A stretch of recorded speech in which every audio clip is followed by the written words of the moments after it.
6:30, so I think we'll start. I'm going to call us back to order. Welcome, everyone, those in the gallery and those who might be viewing us online. Here we go. The town of Smithers acknowledges the Gitumden clan and the Wet'suwet'en people on whose unceded traditional territory we live, work, and play.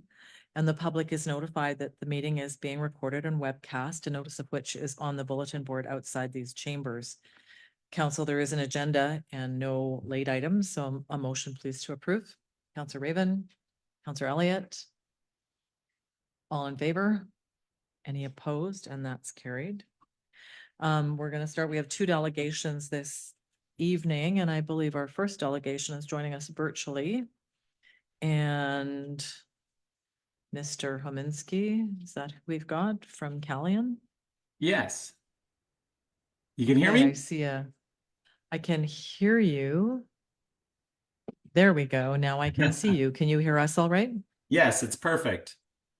Okay, so thanks for being here, and I'm sure you know the drill, but we've got sort of 5 to 10 minutes for your presentation and a few minutes for council to ask questions. So thank you for joining us, and I'll turn it over to you.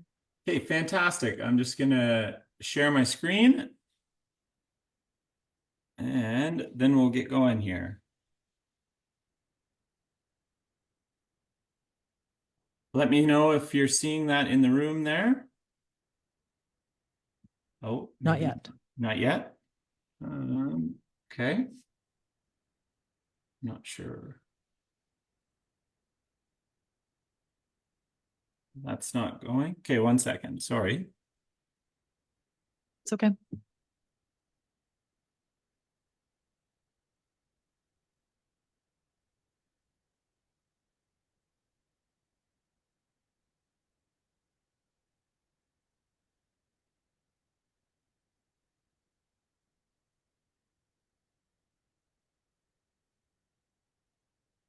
Let's try this again.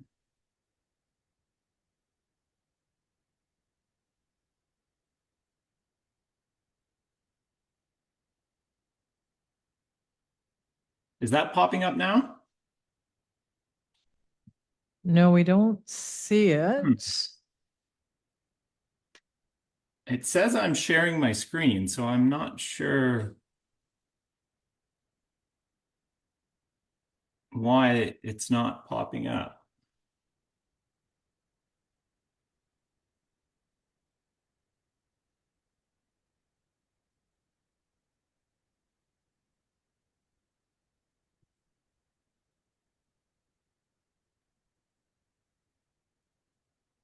If it's okay, I can do the presentation without the slides. They do add some nice visuals, but I'm not sure why it's not popping up, why it won't let me share the presentation screen. Would you be able to email it to us and then we could bring it up on our, well, I guess we could just bring it up. Yeah. Yeah. And then we can walk it through. Yeah, that would be fantastic if that will work.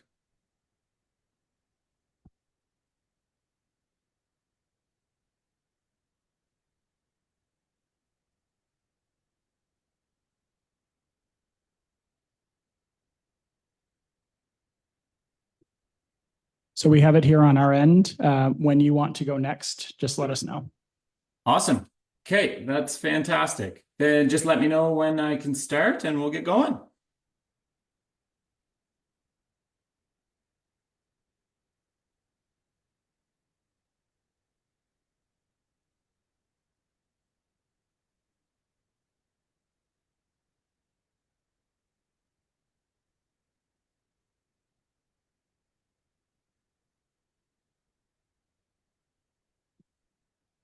Just a bit of a work in progress here, so just hang tough for a second.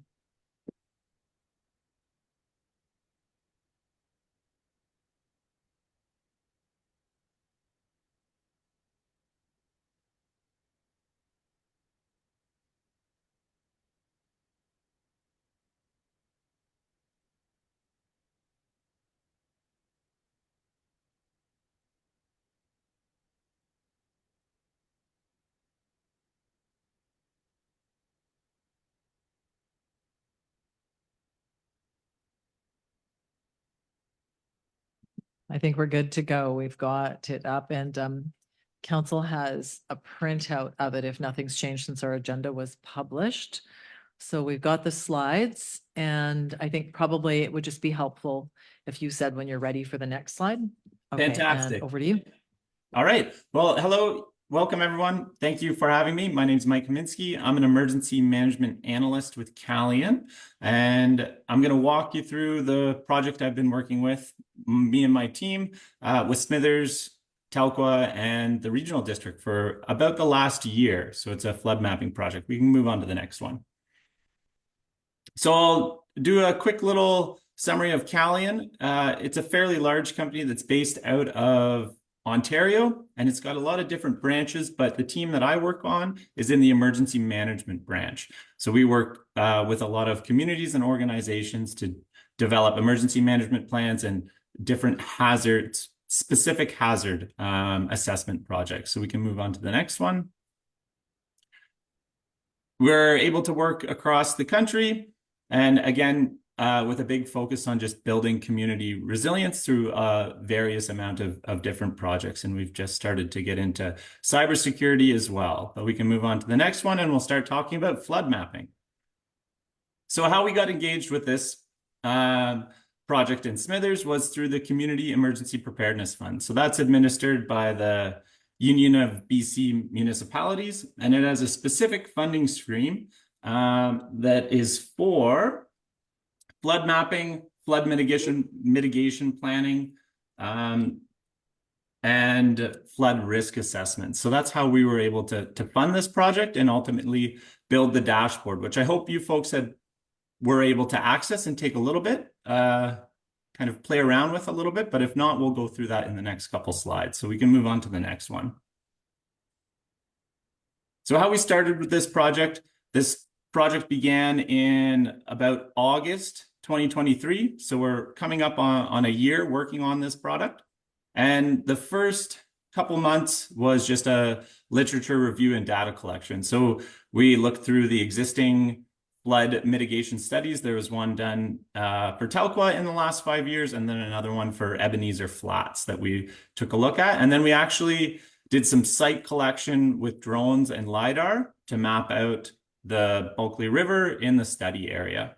Following that, at the beginning of the new year in 2024, we started to take all of that data and develop our flood mapping dashboard. So that's been the big chunk of this project. From the flood mapping dashboard, we were then able to complete a technical report, sort of validating the model itself, and then develop a few other risk reduction strategy reports from the findings of that tool. Following that, all of our reports have been reviewed by Smithers, and we're working on a few other ones that will be wrapped up by the end of July. So we can move on to the next slide. So now we'll get into the dashboard itself. These are snapshots from the dashboard that we've created, and these were just pictures pulled from some of the highest areas of interest that the model has predicted. So Telkwa, as you can see here, it only has a few small little structures highlighted in red, and that's largely due to the dikes that have been installed and maintenance of the dike system as well at Eddy Park and Riverside Drive in Telkwa.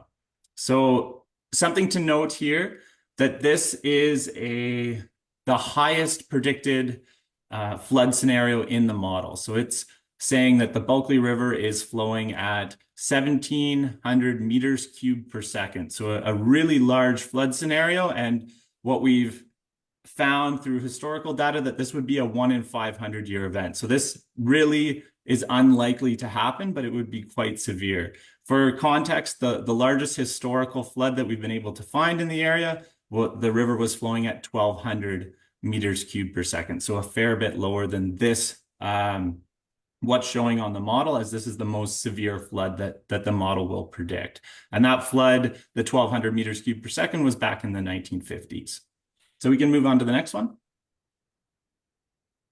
This is another area of interest, probably not surprising, but the Doler Flats area. We can really see with the model at a flood at this extent, where the water would be sitting and where it would overflow the river banks. So something to a limitation of this model is that we do see the water covering that area, but the model does not tell us how deep that water is. So we're not able to, just a limitation of this model is we know there will be flooding and we can see where the paths of that water would be, but we just don't know the exact depth of it. And then another interesting one from this one, we can't see it on the picture, but the Smithers sewage treatment plant is just outside this picture, and this model doesn't predict any flooding for that facility. We can move on to the next one. Again, Ebenezer Flats and the Kidd Road area, the models, this is the most significant area of flooding, and probably not a big surprise with the historical floods that have happened in that area. But with the model, we're really able to map out where that water could potentially go. And then on the dashboard itself, it also highlights anything that's been identified as critical infrastructure in yellow. So we see the school there, the pump house, and then a few other ones in Smithers. So it clearly identifies those critical infrastructure assets. We can move on to the next one. And this is just a picture of the one of the areas that is closest to the town site in Smithers that shows a little bit of flooding, and that's at Riverside Drive. So we're able to pick out a few different buildings on the tool and then the roads and see that there might be a little bit of flooding, or the model predicts that at, again, that high flood rate. We can move on to the next one. And then the last one that was a area of interest from the tool was just the Agricultural and Industrial Association area, or the Smithers Fairgrounds. So we're able to see that there's quite a few buildings along the river. And again, to some degree, if we experience a flood of this size, there will be water entering the fairgrounds. And we can move on to the next one. So that's a bit of a snapshot of the tool itself. Again, the intent is that the tool will be public facing, so you're able to go on and interact with it, play, and put in different flow rates, and kind of the map is all fully navigable, so you're able to play around with that. But a few next steps is further verification of the model. So we're able to verify and confirm that what is seen on the model will, in fact, be seen in reality from the data that we've had. But over the next couple of years, to increase the efficiency of the tool, we'll just be gathering some data from future floods just to match up what the model is producing and then what those future flooding events actually are doing. And then through some community workshops that we hosted during this project, there was a few different capabilities of the model that would like to be integrated. So potentially in the future, we can look at that and maybe make a version 2, something like that. And then we also want to be able to strengthen and expand relationships with flood stakeholders. So this tool is fantastic for viewing flood risk, but it's also a really good option to do some training on floods. And we're able to put a little bit more educational material out there about the flood risk around, and being able to work that into some flood exercises as well.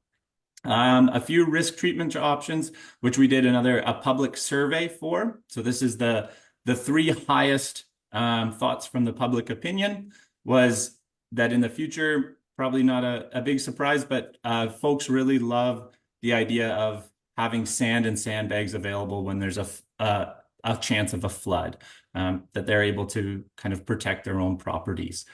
Another one is the development of sort of vegetation management for some of those high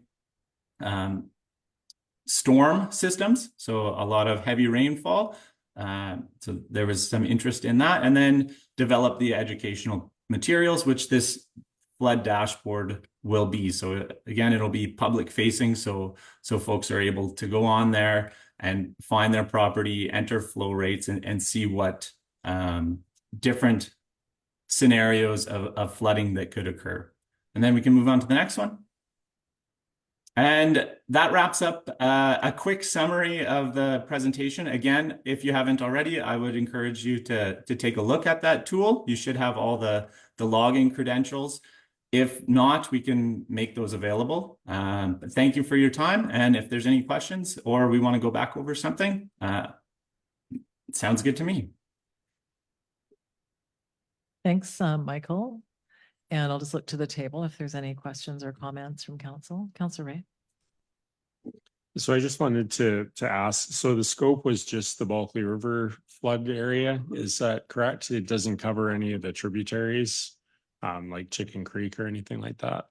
So the scope of this one was the Bulkley River, and then we have a portion of the Telkwa River as well. Some of the tributaries were mapped with the LiDAR data, but they just didn't have enough sort of, I guess, information or to make it into the model. So the majority of the flooding risk that we found was on the Bulkley and then the portion of the Telkwa River. Thank you. Thanks, Councilor Ray. Anyone else with a question or comment? I'm not seeing any, so I'm just going to say thank you for the presentation. Always a little bit eye-opening to see something with potential floodwaters on it that gets our attention. So hopefully that's not something we see in real time, although I think we've certainly seen some of those low-lying areas flood in the past. So it's a good reminder. So thank you very much. And thanks for your patience as the beginning as we got the presentation on screen. No problem. Thank you. Thanks. Enjoy the rest of your evening. You as well. Okay, so we have our second delegation.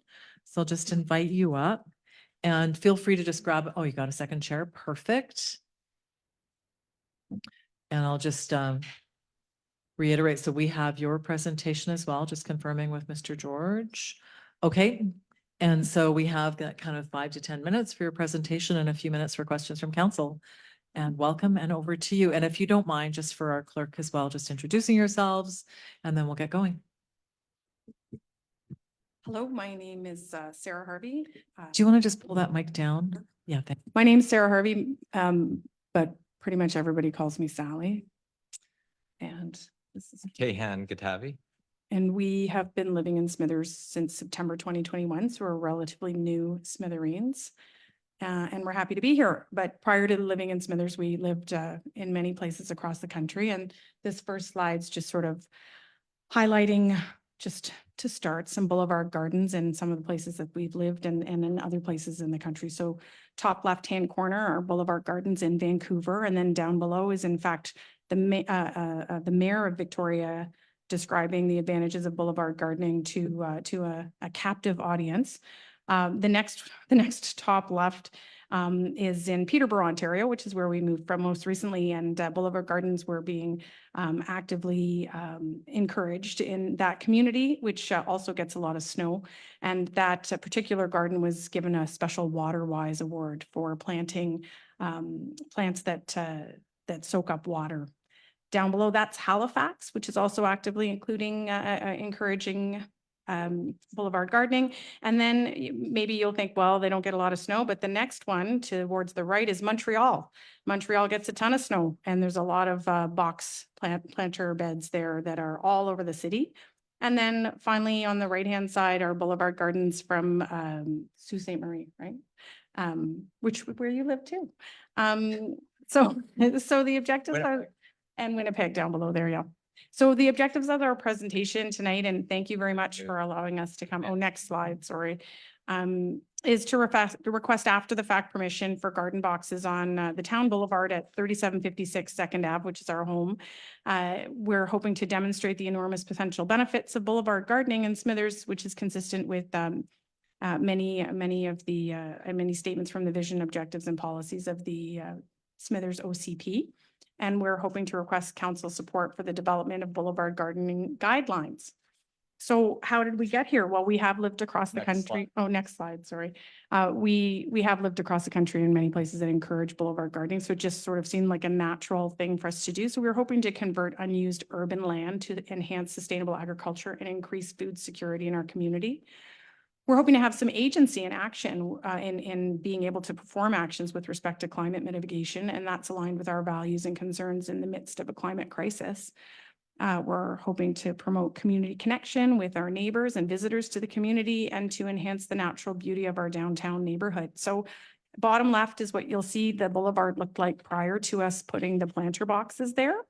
And the top right-hand corner is basically the view of our neighborhood. I know the main street has some really nice new planter boxes, but really when you stray not too far away from the main street, there's a lot of concrete downtown Smithers. We're hoping to increase the green. And then the bottom right-hand photograph is actually a photograph that our son snapped the other day because he was quite chuffed that it looked like it's kind of small, but there's a family looking at our garden boxes. And I think they're appreciating maybe the vegetables in there or something. So that's sort of a little bit of community building. So next slide, please. So we've had some conversations with the town staff in the background, and building these boxes, we also took into account safety and accessibility. And we allowed 39 inches to the street from the box. So when you get out of your car door, you have plenty of room for the car door and a good 3 feet to walk. You also have 6 feet to walk to the sidewalk, almost 10 feet between the box and the fence. And that's comparable with other locations on the main street. And these are well within guidelines of other municipalities. Next slide, please. I think one of the big concerns, speaking with town staff, relate to snow removal. And we recognize this is a challenge. We live in a snowy place. And I understand that the snow gets placed on our boulevard. So all I can say here is that a lot of municipalities with large amounts of snowfalls really adopt and promote boulevard gardening. And so we ask for some flexibility and to consider some modifications in the current snow removal practice. And just a point here that in Vernon and in the other communities we've lived in, Peterborough and Halifax, we were responsible for the boulevard maintenance and that kind of stuff. So, next slide, please. The other thing is the form and character and beauty. And not to be too tongue-in-cheek here, but we would argue that that is more beautiful than what was there before. And I have been talking to the town planner, and it looks like we are in agreement and can work together to have something within their guidelines of beauty. And precedence is really the big thing of why we're here, because that was the real big bone of contention speaking with town staff. It's precedence. What if other people do it? And we would argue, well, that's what we're here to sort of suggest. There should be precedence here, and it would be great if we did that. Next slide, please. And that's very much in step with the, I was about to say, forget it, let's just take these things down. You guys have a lot more to do than deal with this. But reading through the OCP and looking at the climate impacts I've been following for years, I just couldn't walk away from this one. So we're going to demonstrate just that the OCP is highly compatible with this emphasis. So next slide, please. So one of the points brought up in the OCP is food security and sustainable urban agriculture. I think we're all very, very acutely aware of household food insecurity. It occurs in 17% of homes in Northern Health Region. And it's particularly prevalent in households that require income from social assistance. And food insecurity leads to adverse physical and mental health in children, youth, and as well as adults and seniors.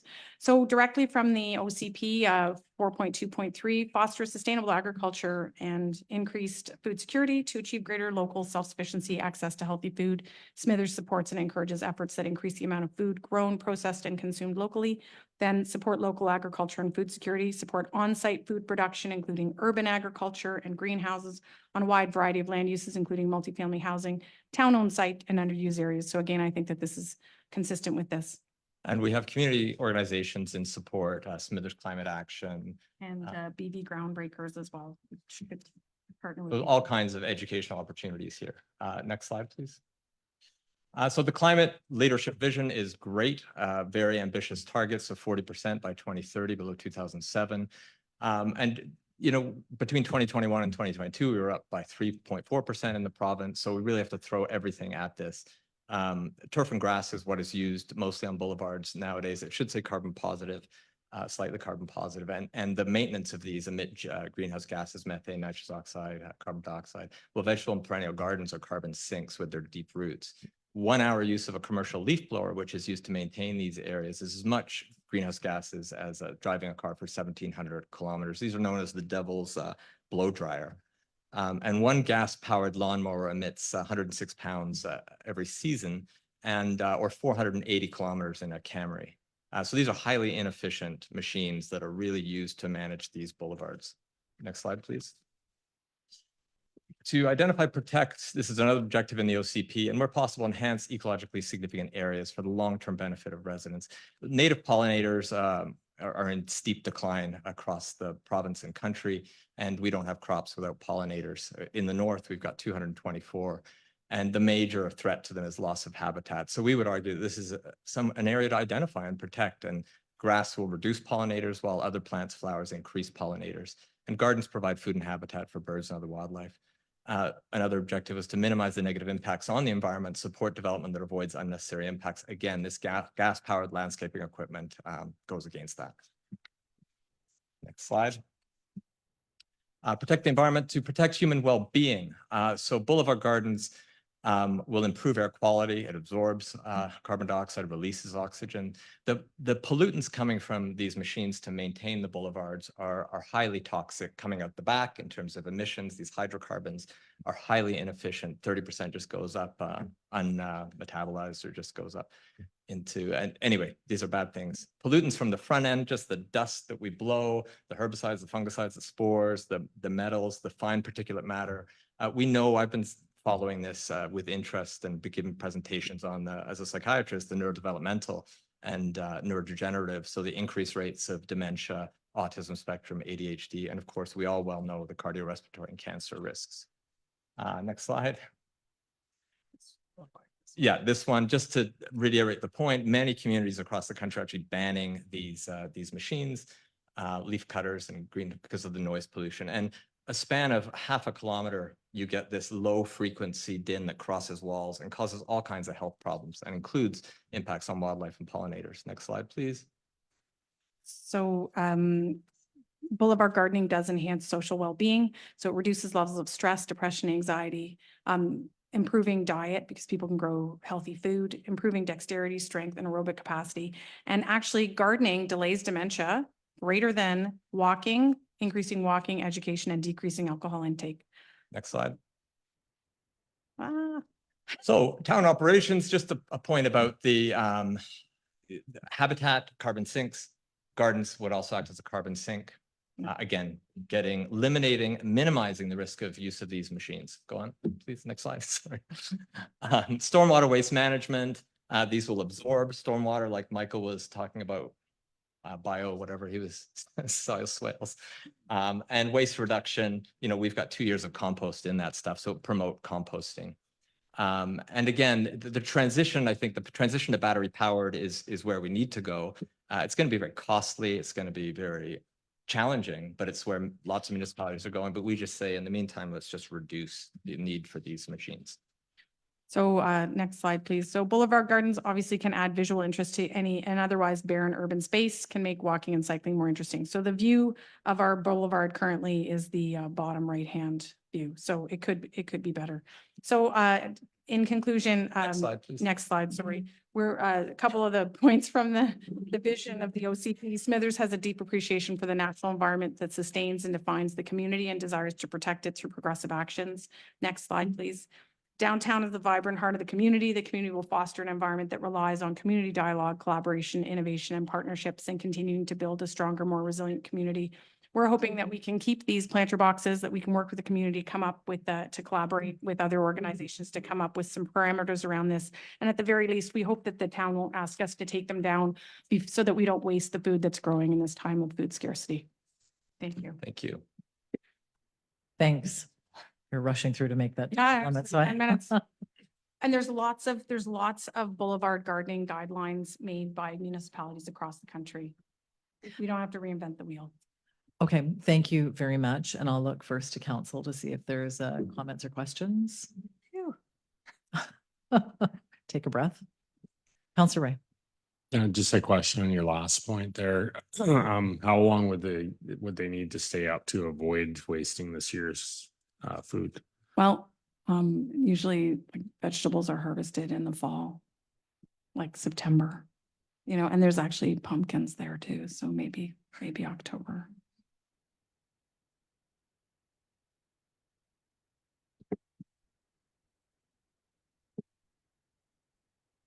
Anyone else? Okay, I'm going to invite our CAO to make some comments, but first I do want to say thank you for the presentation. It's very compelling. And I think probably the challenge that council is facing, and staff will speak to it, is the specific location and, you know, the after the fact piece. So there's a challenge when I hear you talk about the benefits of gardening and all of those things. I mean, I'm very compelled. We do have some operational challenges and I think you're aware of them, but Mr. Dewar. Yeah, thank you. First up, thank you for the presentation. I have to say, very well put together and very thoughtful. And what I'll say is, you know, as someone that I have a background in food security as well as sustainability, and I think generally as we speak as staff, we have a lot of appreciation and respect for what you guys have done out there. It's one that we do see challenges that are going to prevent, or from our staff perspective, having that location support that type of infrastructure. It's one that we're hoping to have and I do apologize, I think some of our approach from the staff level has been uncoordinated. So we're hoping to maybe get a meeting with you and just really thoroughly go through all different facts of it. And it's a matter that we do believe is right now at the administrative or staff level. And certainly we do have a policy in place so that if you disagree with the decisions made by staff, it can be once again brought up to council for that decision. So it's one that I certainly will say personally and professionally sympathetic. I think there are some challenges that we do have to, you know, look at specifically for this location. So that's what I'm proposing, is that we reach out and we can do such, not at this particular time, but have that meeting and we'll kind of have that coordinated information to help you better understand our perspective with the challenges. And then we can find solutions from there if that works for you. But yeah, really wish we had easier solutions on this one, because I think you guys have a very neat initiative, but there's some challenges with the specific location. Any other counselors? Okay, so if I'm understanding where we're going, then we're going to count on our staff through Mr. Dewar to speak with you. And there is always, again, if I'm going to repeat in my own words what I think you just said, if there's a need to involve council, then that option is always there as well. I mean, I'm compelled by what you're trying to do, absolutely. And there's a way to, you know, do lots of cool things in the community. And I can see that your hearts are in that. And so for now, I'm satisfied to leave this in the hands of staff, and the option to come back to council is always there. So we're on the same page, Mr. Dewar. Okay, so if there's any final from you, and otherwise we'll leave it for this evening. Just if you don't mind using your mic, just for people online, they can't hear you. Yeah, just our boxes we can deal with and we can sort out, but the bigger picture, because we did put the cart before the horse here, having done this in other places and had no issues. So the guidelines thing, do we have to come back to council again to talk about the pitch for guidelines? Staff is certainly willing to work with you on that, and I think there's lots of opportunity. And yeah, really appreciate your, you know, enthusiasm and your passion for this. And so yeah, we're happy to work with you as we have that discussion. There's lots of ways we can move forward and then eventually bring something back to council, but we can certainly progress it through the staff conversation first. And I think just to respond to that, Kehan, I think from what I've seen, I'd be interested in the pursuit. We do see different things in different parts of town. And also I'm aware of some things that have been done on boulevards in the town and other places, and they've been removed.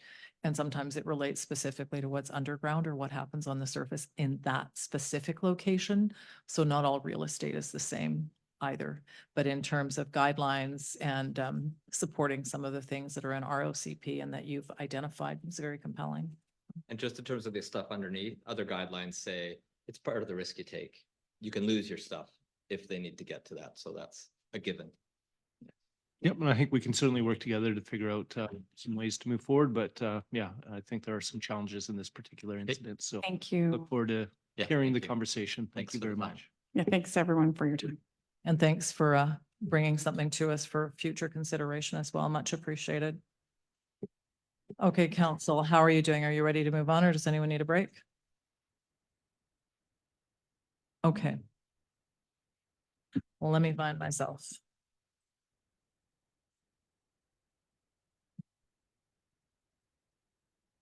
Okay, we are at item Where are we? 6, we got minutes. No, we don't. Public comment period. All right, I almost have found myself. We are at the point in the meeting where if there is anyone in the gallery who wants to speak to something that is on the agenda, you have a 3-minute opportunity to speak to something that's on the agenda. If you'd like to take advantage of that, I just invite you to the table.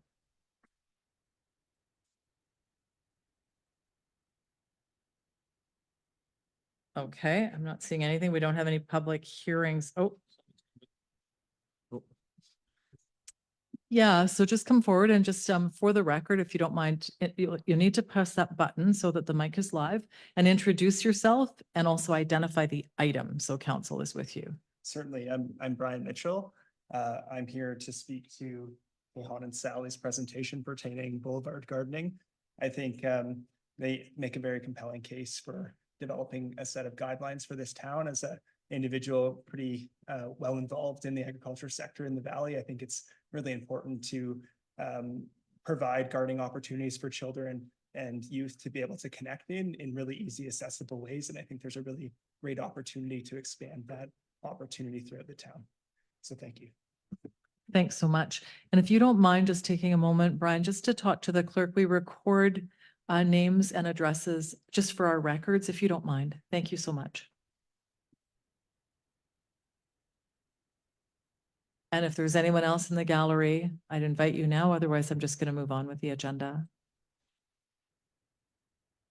Okay. Thank you. So now I think I'm at the minutes. We don't have a public hearing.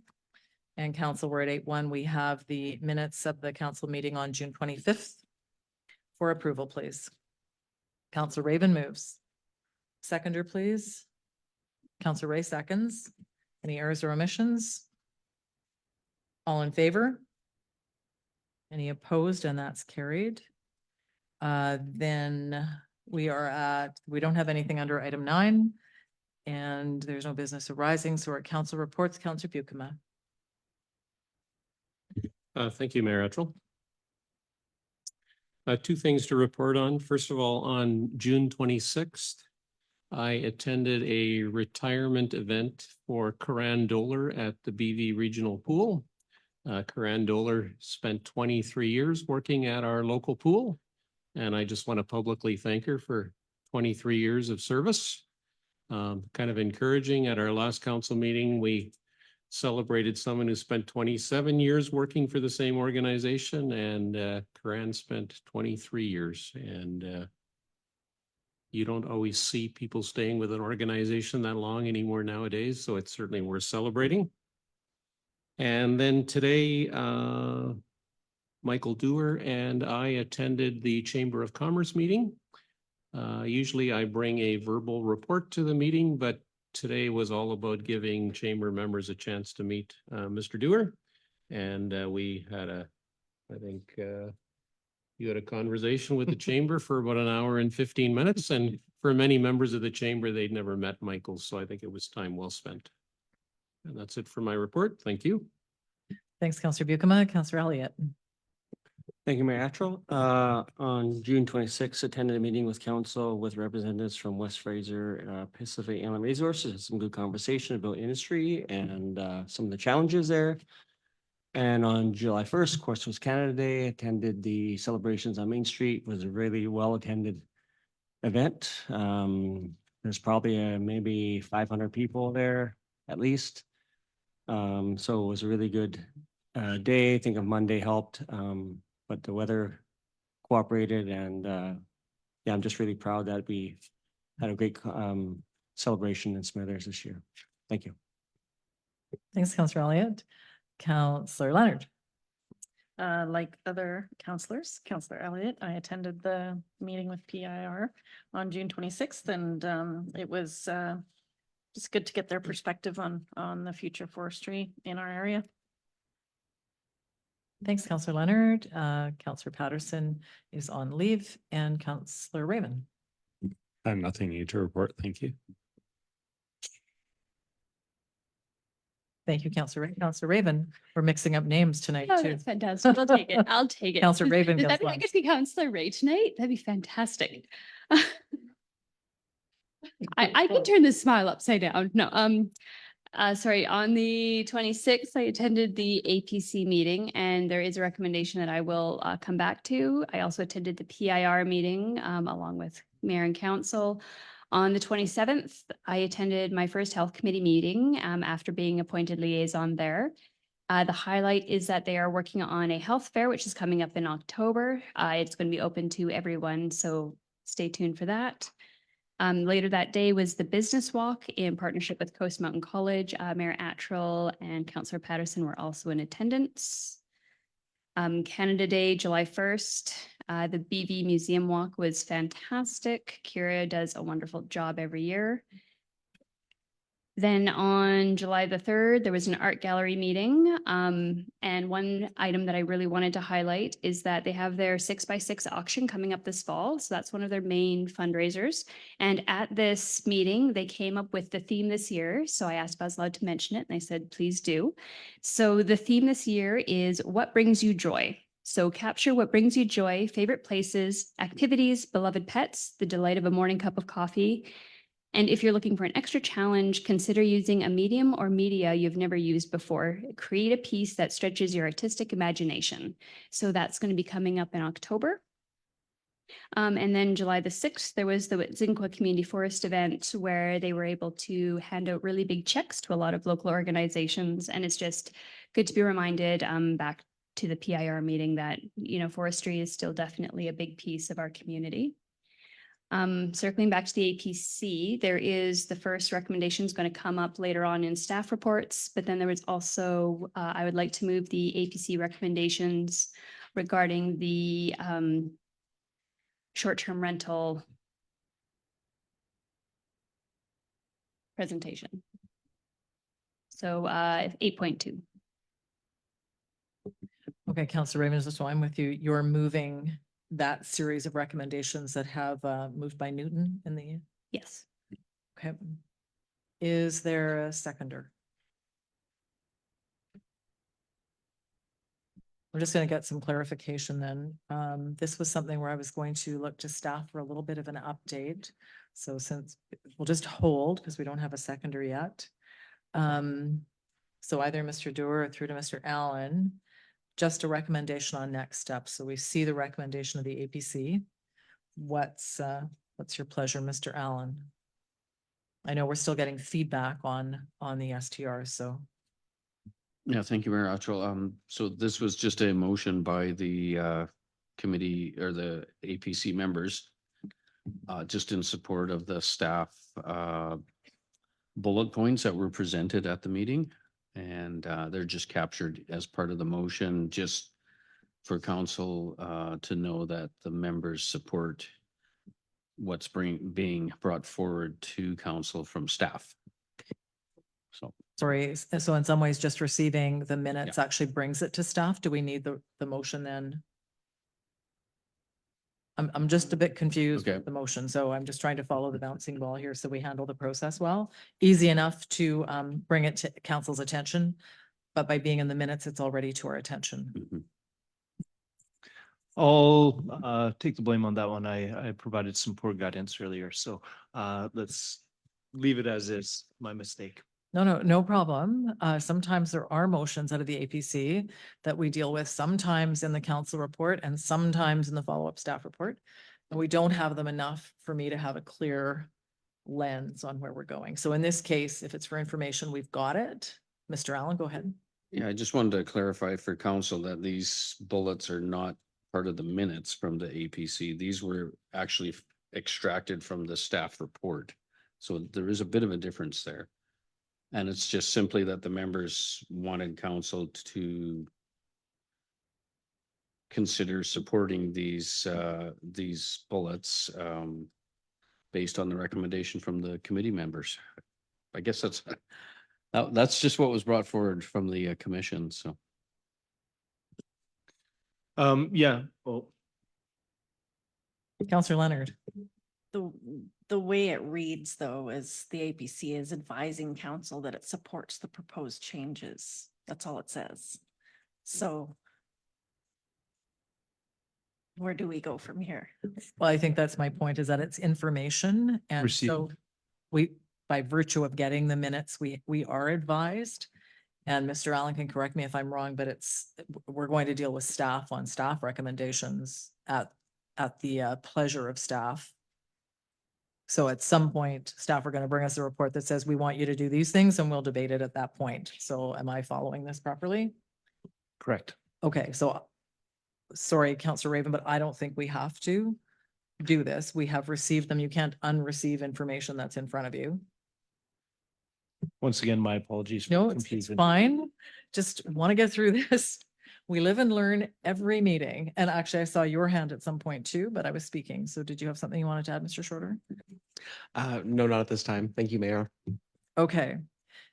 And, okay, I'll get to Councillor Ray.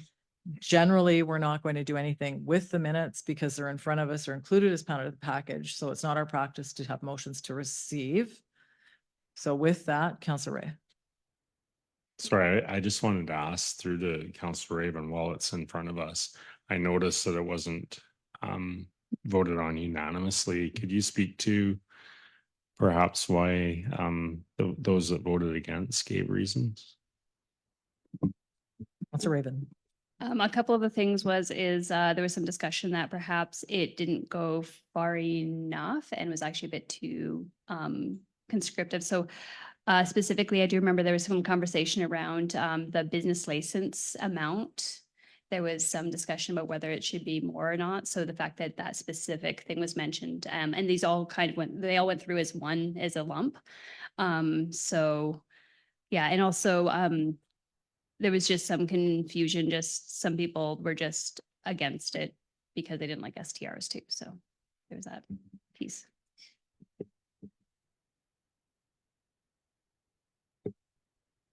Okay, any other questions for Councillor Raven? Thanks, Councillor Raven. Sorry for that little bit of confusion there.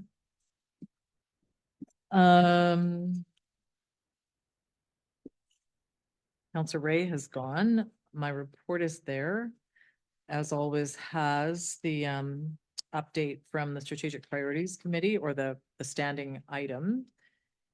And I will just draw to, it's not on my report, but it's a follow-up from the meeting with Air Canada. There is going to be a meeting here with Air Canada July 24th. And so what's really being looked at is sector representation, people who have been impacted by either flight schedule, flight price, or any of those things that may have impacted businesses. It's not intended to be a room with 200 people, but a representation from sectors.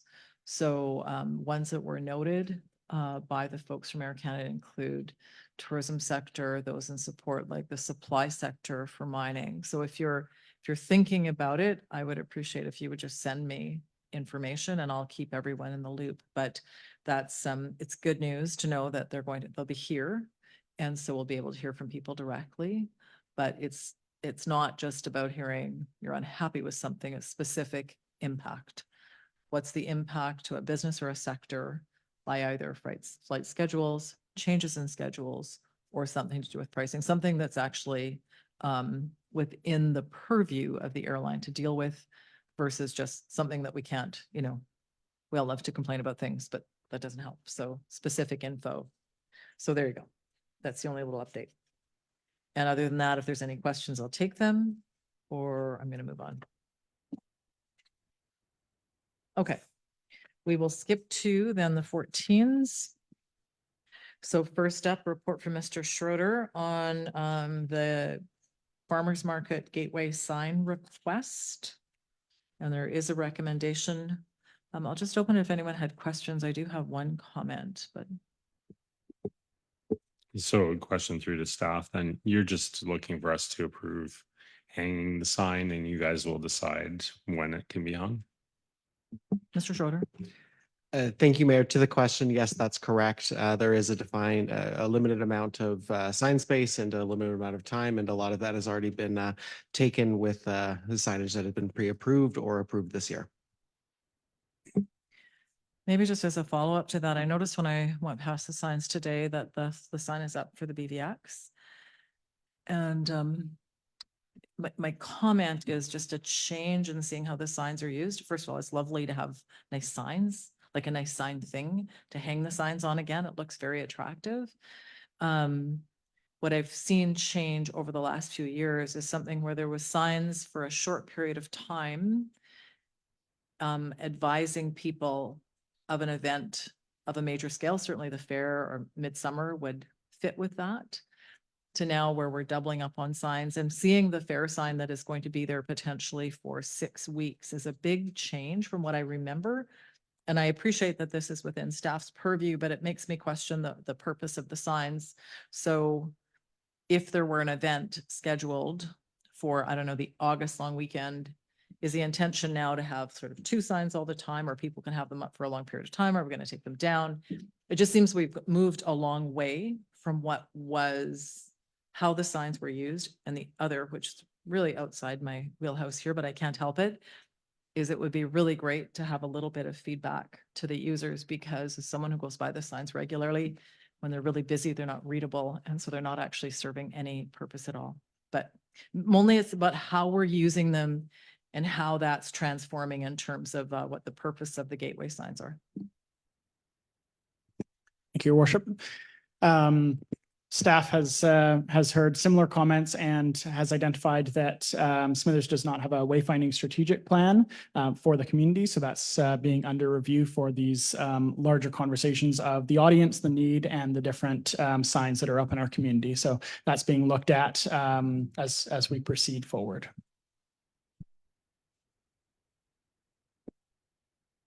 Mr. Schroeder. Thank you, Mayor Atchell. Maybe I'll just note that the banners and gateway signs as of right now are on a first come, first served basis. In large part based on the request of the organization to the town of Smithers, particularly for approved signage. On that note, there is also no policy guidance for town staff on limitations or any of these other matters. So unfortunately, in a lot of ways, it is kind of a blank slate for organizations when making requests to the town of Smithers, and there's no policy for us to fall back on to say no, you can't do that, or no, that's an unreasonable request. Thank you. And perhaps that's where Mr. George is going. Seems like a bit of a gap. And I'm not opposed to having event signage there. I just think seeing the Fall Fair sign up now, knowing that there are other events that come up, I'm wondering about the practicality. It's outside my wheelhouse, but I've seen the signs for a really long time. And I just wonder, maybe we just need to get to that part where there are some guidelines that make sense. I'll just finish my comments here. I think when I looked at this particular one, I've got no reason to oppose signage for the Bulkley Valley Farmers Market. It's back to this long period of time that seems outside the way those signs are used. And for what it's worth, I'm certainly more comfortable with a sign for midsummer that goes up a week in advance that says, hey, it's midsummer, and then followed up with the next event. And there was, in the original use of those signs, Councillor Roy will remember more than me, where they were actually holding community messages as well. And by that, I mean organizational Town of Smithers messages. I don't know really what I think about that, but that's part of how they were used. And they've morphed now into the marketing. Again, I'm not opposed to the marketing, but there's something about a sign that would go up in April and intend to stay up till September. It seems like that sort of usurps the opportunity. So those are just my comments. We'll see what other councils say. Councillor Ray. Yeah, so I certainly acknowledge that the policy isn't clear, but my memory is that it was intended to be more on a short term, because right now the advantage is, for example, the Fall Fair, they know that they're going to have the Fall Fair every year.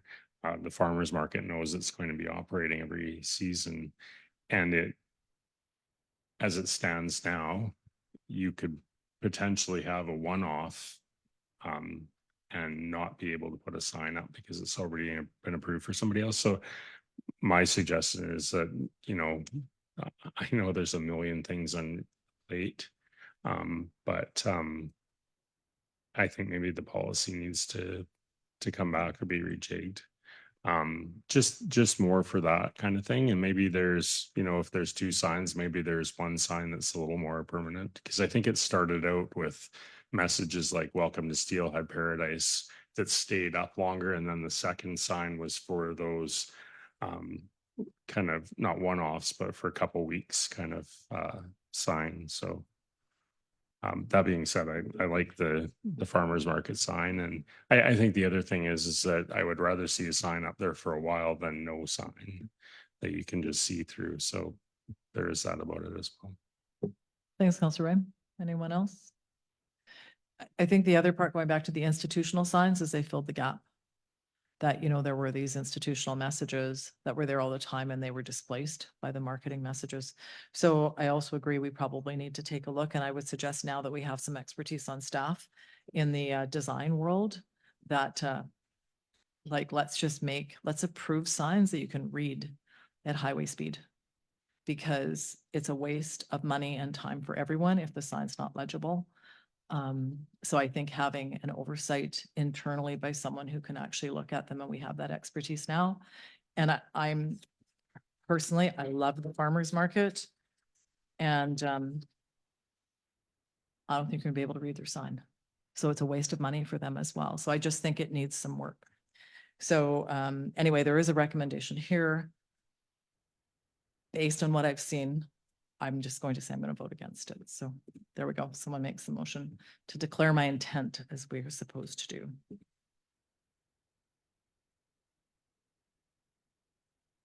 Okay, and if I don't hear a motion, I'm going to move on. Councillor Ray? Sorry, I thought it was on the floor already. I don't think so. We don't have a motion on the floor? No. I'll move the recommendation. Is there a seconder? Councillor Elliott, Councillor Ray. And, you know, I don't know if they've already ordered the sign, but we've heard the criticism that perhaps it's not readable. So hopefully staff can work with them on that as well. But I don't have a problem with putting up a sign for the farmer's market. Thanks, Councillor Ray. Anyone else? Okay, not seeing anything. All in favor? And the motion passes with me opposed. Thanks, everyone. Okay, 14.2, report from Mr. Schroeder on our meeting schedule for 2025. With a recommendation. Councillor Buchanan, Councillor Raven. I'll move the staff recommendation. Thank you. Councillor Raven seconds. Anyone want to discuss the meeting dates? Councillor Ray. Well, I was just looking, you know, between October and the end of the year, the end of October and the end of the year, there are only 2 meetings. And obviously this hasn't come up before where it falls right on the Tuesday. I was just wondering, I just don't want to be here for till midnight on the 25th because we hadn't had one before. And just wondering if staff could comment on that. And knowing that we're pretty busy in November with finance, et cetera, as well. Mr. Dura. Yeah, certainly the budget process this year is something that we're still figuring out with some of the transition in our finance department. So that's one that we can anticipate there's going to be some extra meetings coming in for the budget process. It's one that certainly if council wants to or book that extra regular meeting at this current time, we can do such. But I also say that we can always, you know, put together a special meeting at any point in time that there's a significant amount of business piling up or starting to build up. So whatever council's discretion is, we're happy to do such, but we think that we can move forward with these as the regular meetings for the season. Okay, thanks. Thanks, Mr. Dura. Anyone else? Motion's on the floor. All in favor? Any opposed? That's carried unanimously. Thanks. Thanks for planning our calendar so far in advance. 14.3 from Mr. Schroeder, with a recommendation in response to the Skeena Wild delegation from last meeting. If there's any feedback. I'll just start.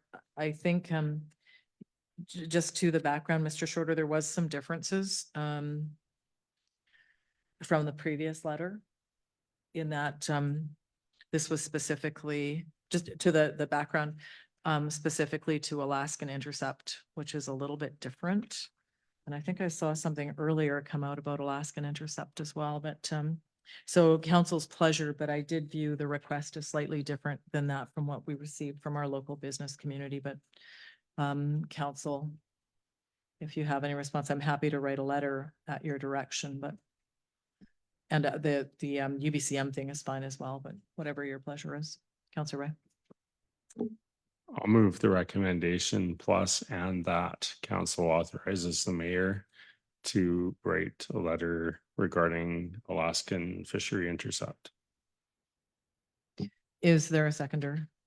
Councilor Raven seconds. Any discussion? Not seeing any. All in favor? Any opposed? And that's carried. Thanks, Councilor Ray. And 14.4, report from Mr. Schroeder on expenses with a recommendation. Someone like to make the motion? Councilor Raven moves. For a seconder, Councilor Elliott seconds. So it's just a motion to approve an expense for a gift and that we create a policy. Any discussion on that? Councilor Ray. I'm just asking.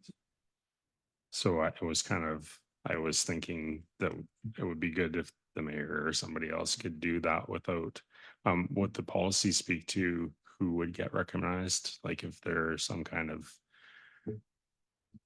guidelines for it, because I think there's always, hearing about Mrs. Doler, there's always the possibility of offending by exclusion. Go ahead if you want. Mr. Schroeder. Thank you very much. Certainly, the intention is to establish some types of guidelines as to what types of recognition is granted. In addition to that, who has the authority to authorize such purchases, and we'll all. Maybe that's where I'll leave it, and there will be a handful of other things that the policy will also have to factor into it as well. Go ahead, Councilor Ray. No, thank you. That was kind of what I was hoping for. So. I think anything new is always a work in progress, and maybe as we hear this as it develops, it would just make sense for us to ask each other. So if someone has an idea about recognizing someone with a significant contribution, it just come to us. We can handle that however we want to, but just until we get a feel for what is comfortable with council and sort of is passing through staff recommendation as well, until we get sort of a handle on where the edges are. Okay. I think the motion's on the floor. And all in favor? Any opposed? And that's carried unanimously. Thank you. Mr. Schroeder has been very busy. 14.5, report from Mr. Schroeder, and this one was mind-bending regarding signing the Community Works Fund Agreement. Someone wants to move that? I'll move it, and I do have a question. Councilor Buchan, were you seconding? Okay. Moved and seconded. Councilor Ray. So from the way I read it, it's a significantly smaller amount of money than we used to get. And I was wondering if that was just the overall fund is way less, or are we being singled out? I was wondering if it had anything to do with the RBA, actually. I don't know the answer. We're not aware of any impacts that the RBA should have on this.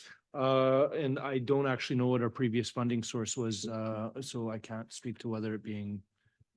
So the original gas tax agreement it was around 250,000, and I think now we're down to about 170.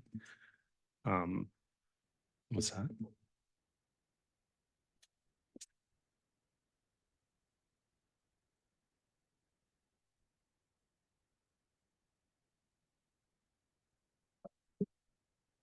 Councilor Buchan, would you just want to use your mic? There is a chart that shows we're receiving 308,000 for the first 3 years and 320 for year 4 and 5. So I read through the agreement, it only said 100 and something. Counselor Ray, if you look at, I'm sorry, I'm on the printed version, but what's that? Sure, Counselor, or Mr. Schroeder. Thank you. In the language, on page 84 of the agenda, page 2 of the contract, it's $154,000 in 2 installments. So two installments of that amount. Oh, well, that's not the way I read it, but I can see where it would be interpreted that. It's fine if I'm wrong. I'm okay with that. I'm definitely okay. I just wanted to complain if I was wrong. Right.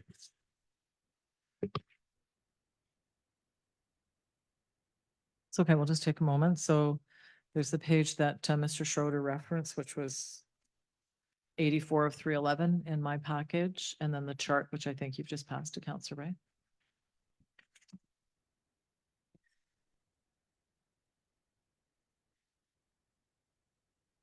And that said, the recommendation is to sign the agreement. So while Counselor Ray is looking at that, if anyone else has comments. Counselor Buchma. Yeah, and Councillor Ray raised the question about whether there's some singling out relating to the RBA, but it seems like there's a very standard formula for every community inside of Metro Vancouver, and then a different formula for every community outside of Metro Vancouver. So I think it's the same for everyone. Thanks, Counselor Buchma. Counselor Ray, if you're good, I'm going to call the vote. Okay. All in favor? Any opposed? And that's carried unanimously. Okay, thanks, folks. We're at 14.6, report from Mr. Schroeder on signing authorities. And it's really long, naming everyone who shall be listed as a signer. Counselor Raven is moving the signing authority. Counselor Buchma seconds. All in favor? Any opposed? And that's carried.